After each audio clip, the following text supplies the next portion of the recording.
अजय जी, ये जो जिस तरीके से भारतीय जनता पार्टी ने कांग्रेस पर हमला शुरू किया है और खासतौर पर राहुल गांधी को निशाना बनाने का काम किया है, उसको आप किस नजर से देखते हैं? अजय जी, आपको अपने का अनम्यूट करना पड़ेगा, अनम्यूट करें। जी नमस्कार आशुतोष जी।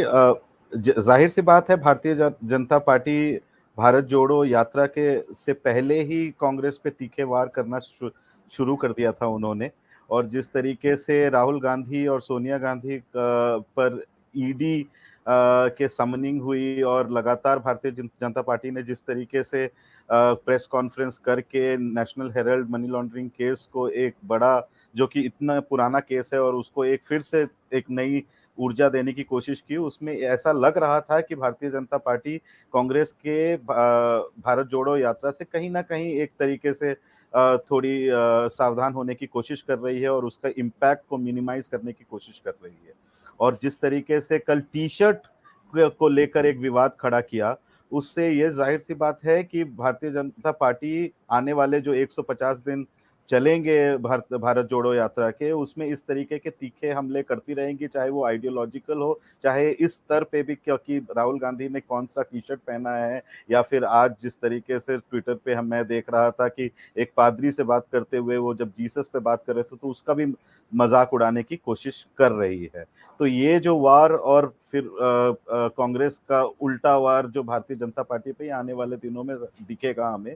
और मगर भारत जोड़ो यात्रा जिस तरीके से तमिलनाडु और केरला, जो कि कांग्रेस के स्ट्रॉन्ग होल्ड्स भी है एक तरीके से, केरला है और तमिलनाडु में भी राहुल गांधी की पॉपुलैरिटी, कांग्रेस चाहे हर जगह ना हो लेकिन राहुल गांधी की पॉपुलैरिटी काफी ज्यादा है, तो वहां पर उनको एक अच्छा वेलकम मिल रहा है। और कांग्रेस ने एक जो स्ट्रैटेजिक डिसीजन लिया था कि कन्याकुमारी से शुरू करेंगे, कांग्रेस के स्ट्रॉन्ग होल्ड से शुरू करेंगे, वो उन भारतीय जनता पार्टी को किसी तरीके से एक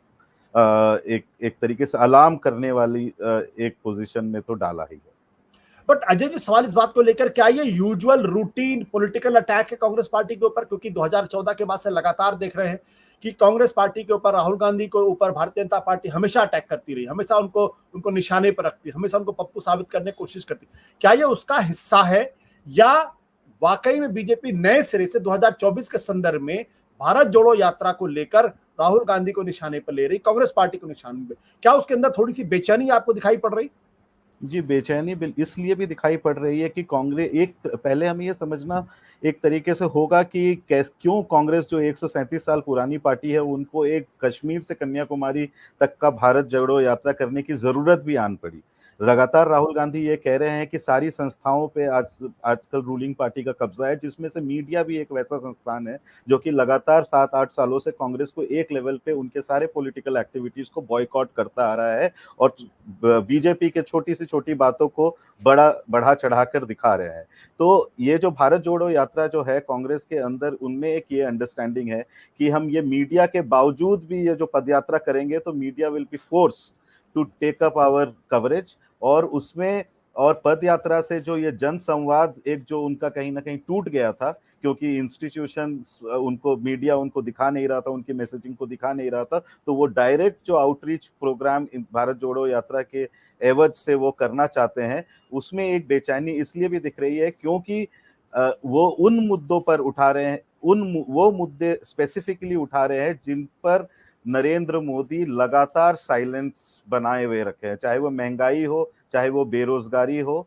हालांकि ये भारत जोड़ो यात्रा के नाम से एक सांप्रदायिक जो सद्भावना है उसको फिर से सामने लाने की कांग्रेस कोशिश कर रही है, लेकिन बीजेपी में जरूर ये बेचैनी हो रही है कि जो महंगाई है वो आम मुद्दा है, आम लोगों का मुद्दा है, बेरोजगारी है वो आम लोगों का मुद्दा है। और इन सब मुद्दों को अगर अगर वो कांग्रेस पार्टी आगे रखती भी है तो उसमें बीजेपी एक तरीके से फोर्स हो जाएगी कि इन सारे मुद्दों को वो जनता के पास किसी ना किसी स्वरूप में एड्रेस करे कि क्यों महंगाई बढ़ रही है। आज तक जी। बीजेपी ने ये सारे सवाल स्कर्ट किए हैं डिफ्लेक्ट करके, और वही उसी का हिस्सा है कि ये राहुल गांधी की टी शर्ट पे बात ले आते हैं, कभी कभी फिर से पादरी के साथ मिल रहे हैं उस पे बात ले आते हैं। और क्या जो कांग्रेस पार्टी सवाल उठा रही है उससे ध्यान भटकाने के लिए बीजेपी का एक तरीके से ये कैंपेन लगातार चलता आ रहा है। लेकिन ये जो पद यात्रा का जो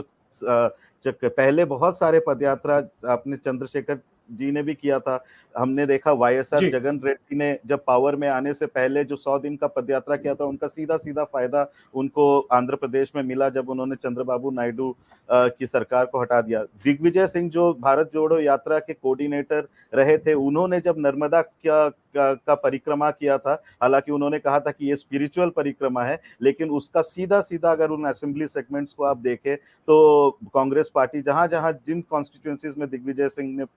परिक्रमा किया था, वहां वहां कांग्रेस मध्य प्रदेश के चुनाव में जीत के आई। तो उनको कहीं ना कहीं तो ये लग ही रहा है कि अगर ये पदयात्रा किसी तरीके से अगर सफल हो जाए तो एक बीजेपी के लिए एक चैलेंज तो रहेगा। हालांकि मैं थोड़ा कंजर्वेटिव तरीके से सोचता हूं कि कांग्रेस को ये जरूरत आन पड़ी है कि उनको पदयात्रा करना पड़े, तो सबसे पहला चैलेंज उनके पास है कि भारत जोड़ो से पहले ये इस यात्रा को कांग्रेस जोड़ो यात्रा के रूप में भी उनको देखना होगा कि सारे नेता एक साथ आए, क्योंकि छोड़कर जा रहे हैं और बहुत सारे लोग, और उनसे राहुल गांधी के नेतृत्व में एक कॉन्फिडेंस लाने की एक और कोशिश की जा रही है। तो कांग्रेस को एक इस लेवल पे बहुत सतर्क रहना होगा कि उनकी मैसेजिंग जो है वो बीजेपी को चैलेंज करने में रहे, ना कि राहुल गांधी के नेतृत्व को फिर से उभारने की कोशिश में ज्यादा फोकस रहे। दोनों ही उनके। सत्य हिंदी का ऐप डाउनलोड करें गूगल प्ले स्टोर पर।